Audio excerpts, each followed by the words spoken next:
오늘 읽은 본문은 우리 신약의 시작 1장 1절입니다. 예수님의 족보입니다. 창세기도 그렇습니다. 구약의 첫 책인 창세기도 창세기 2장 4절에 여호와 하나님의 천지를 창조하신 천지에 창조된 대략, 이 대략이라는 족보를 뜻합니다. 족보. 또 5장 1절에 아담 자손의 계보, 여기도 족보입니다. 그래서 여기 우리가 지금 에녹이 하나님과 동행했다는 것은 어떻게 하는가? 이 족보 때문에 하는 겁니다. 노아가 아담이 10대 손인지는 어떻게 압니까? 이 족보 때문에 아는 겁니다. 족보라는 게 뭡니까? 자신의 정체성을 같은 조상의 기원을 두는 거죠.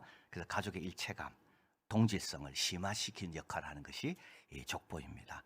근데 마태복음의 족보는 좀 다른 용도로 쓰여져 있습니다. 뭔가 주장하기 위해서입니다. 또 한 가지는 어떤 것을 증거를 제시하기 위해서입니다. 그래서 여러분 예수님의 이 탄생에 대한 일장에 대한 이 족보를 볼 때마다 여기서 뭘 주장하고자 하는가? 이 족보는. 그리고 이 족보는 뭘 증거하고자 하는가? 어떤 증거를 우리에게 보여주는가? 이 두 가지를 꼭 기억해야 됩니다. 뭘 주장하는가 하면 아브라함과 다윗의 자손 예수 그리스도의 세계라. 그래서 아브라함에게는 어떤 약속이 있습니까? 천하 만국이 복을 받을 것이라는 약속. 우리 다윗에게는 내 후손 중 메시아가 와서 영원히 다스릴 것이라는 약속. 뭘 주장합니까? 아브라함의 약속, 다윗의 약속이 우리 예수님을 통해 이루어졌다. 이걸 주장하는 겁니다. 자, 그럼 또 뭘 증거를 제시하고 있습니까? 이 족보는 하나님께서 이 약속을 어떻게 이루셨는지 그 방식과 증거입니다. 아브라함 부르심으로, 또 부족하거나 혹은 소외된 사람들을 통해서 여성들이 나오죠. 또 정치적 사회적 환경이 무척 어려워도 이게 다 증거들입니다. 아무리 어려워도 역사는, 하나님의 역사는 진행되고 있다. 이게 증거입니다. 아무리 부족해도 하나님은 그들을 통해 하나님의 역사를 이어가고 계신다. 이게 증거고 방식입니다. 매튜 헨리는 이 족보를 가리켜 이렇게 말합니다. 이 족보에는 끝이 있습니다. 예수님으로 끝납니다. 이 족보는 모두가 다 중요합니다. 한 사람 한 사람. 그리고 이 족보에는 허세가 없습니다. 여러분, 족보는 허세입니다. 왜 우리가 족보를 좋아할까요? 우리 가족은 양반이라는 걸 드러내려고요. 태계 이황의 족보는요, 그 아버지 이석에서부터 출발합니다. 왜냐하면 그 아버지, 태계의 아버지 이석은 중앙 관계에 진출했거든요. 그런데 실제로 그 위에는 없었을까요? 있었습니다. 조부, 증조부 다 알았습니다. 근데 안 넣었어요. 왜냐하면 그들은 다 관청에 속하는 하급 관리, 향리였기 때문에. 우리 예수님의 족보에는 허세가 없습니다. 끝이 있습니다. 한 명 한 명 다 증거들입니다.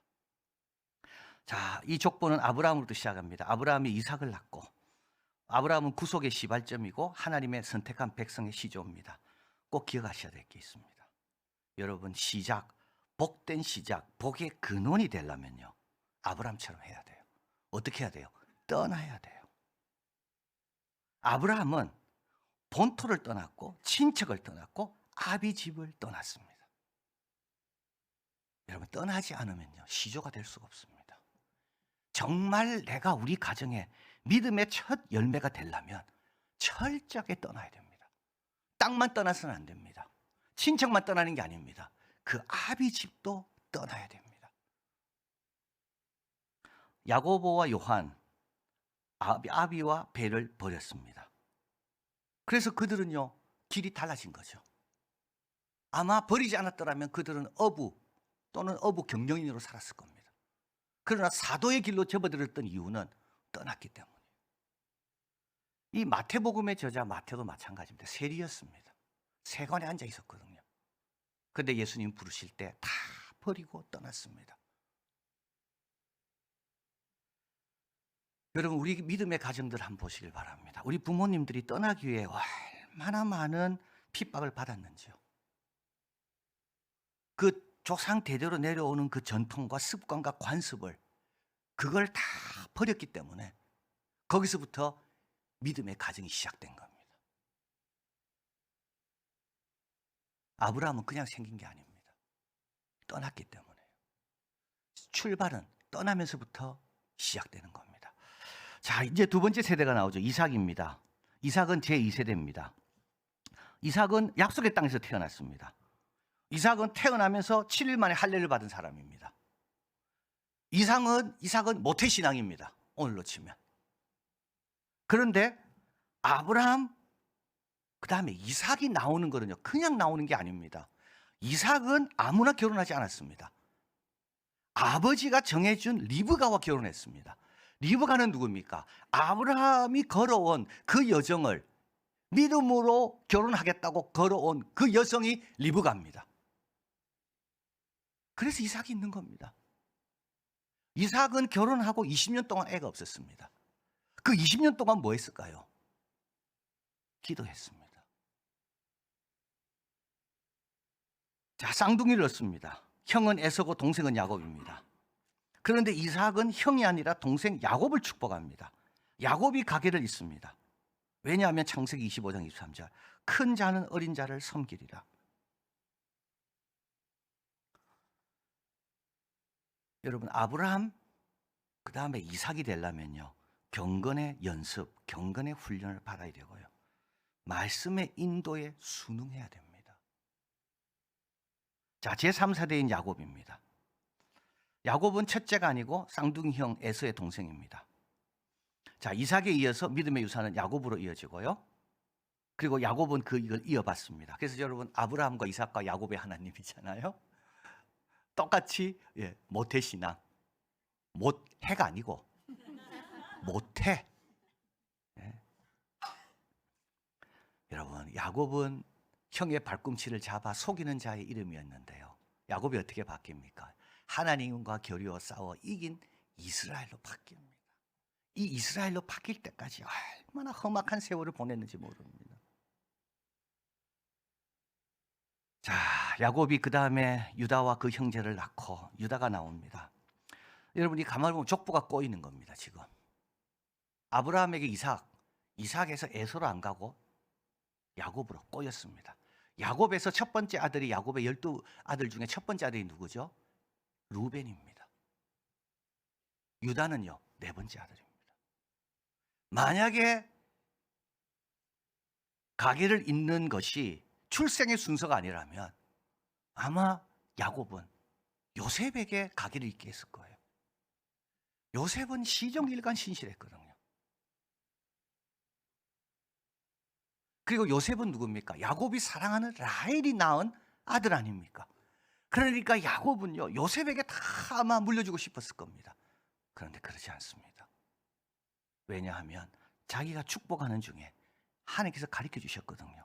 창세기 49장 8절 9절 유다야, 너는 내 형제의 찬송이 되고 내 아비의 아들들이 내 앞에 절하리니 홀이 유다를 떠나지 아니하며 그에게 모든 백성이 복종하리라.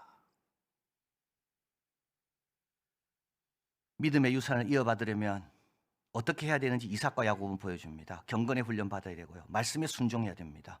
연단을 거쳐야지만이 아브라함, 그 다음에 이삭이 나오는 거예요. 그 다음에 야곱이 나오는 겁니다. 모태신앙인들 꼭 기억해야 됩니다. 부모의 믿음이 헌신과 수고 없이는 그냥 이어지지 않아요.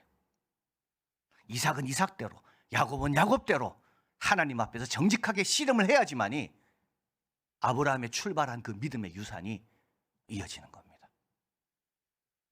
자, 이제 마지막 살펴볼 유다의 후손입니다. 유다는 다말에게서, 요거는 마태가 끼어 넣은 겁니다. 에게서, 이제 앞으로 이런 게 많이 나올 겁니다. 에게서, 원래 족보에는 없는 겁니다. 마태가 끼어 넣었습니다.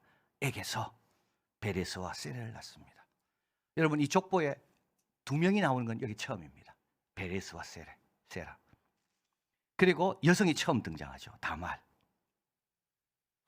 아마 첫 번째 여성이 등장한다 하면 아마 사라 또는 리브가, 아브라함의 아내든지 또는 이삭의 아내가 아마 제일 적합할 거예요. 그런데 여기에 첫 번째 여성이 등장하는데 그가 누구냐 하면 다말입니다. 종려나무란 뜻입니다. 이 다말은 이방인 여성이고요, 더 충격적인 것은 이 다말은 유다의 며느리입니다. 자, 유다는 장남 엘에게 엘과 다말이 결혼하게 합니다. 근데 엘이 하나님 앞에 범죄해서 자식이 없이 죽습니다. 그래서 이제 가족을 이어가야 되기 때문에 이걸 계대 결혼이라 그럽니다. 계속 대를 이어야 되는 결혼. 그래서 형이 자식 없이 죽으면 그 형수를 취하는 겁니다. 형사 취수입니다. 형수를 취하는 겁니다. 언제요? 형이 죽으면, 자식 없을 때. 그래서 이제 동생 오난에게 이제 과 동침하게 하는데 동생이 그거를 거부해서 하나님의 벌을 받아 죽습니다. 마지막 셀라가 남았는데 유다는 이러다가 셀라도 죽겠다 해서 다말에게 주지 않습니다. 다말은 아무리 기다려도 시아버지가 아무 조치도 취하지 않습니다. 그래서 양털 깎는 날 창기로 변장을 하고 유다를 맞이하고 임신합니다. 이때 유다는 호랍입니다. 다말이 임신했다는 소식을 듣고 시아버지는 불로 태워 죽이려고 합니다. 이때 다말이 이야기합니다. 내 씨의 아버지는 당신이라고. 자, 38장 26절. 유다가 그것을 알아봅니다. 그리고 유다는 이렇게 말합니다. 너는 나보다 옳다. 회개하는 거죠. 내가 그를 아들 셀라에게 주지 아니하였음이로다. 다시는 그를 가까이 하지 아니합니다.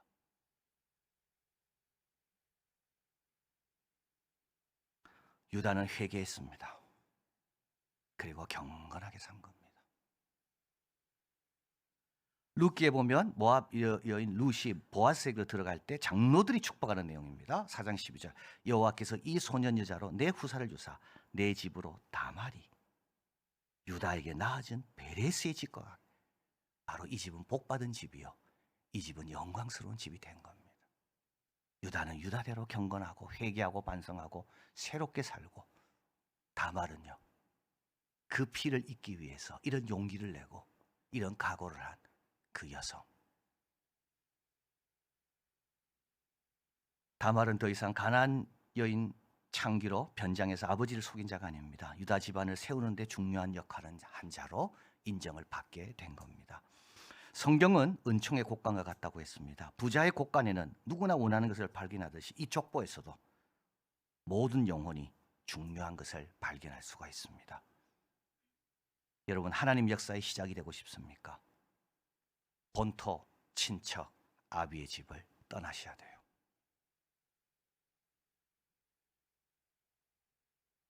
본토, 친척, 아비의 집을 떠나셔야 돼요. 믿음의 유산을 이어가고 하나님 역사에 기여하고 싶습니까? 이삭과 야곱처럼 경건의 연습을 힘쓰고 연단을 견디며 말씀의 인도를 받아야 됩니다. 에서가 아니라 야곱인 이유는 이삭이 야곱을 좋아해서가 아닙니다.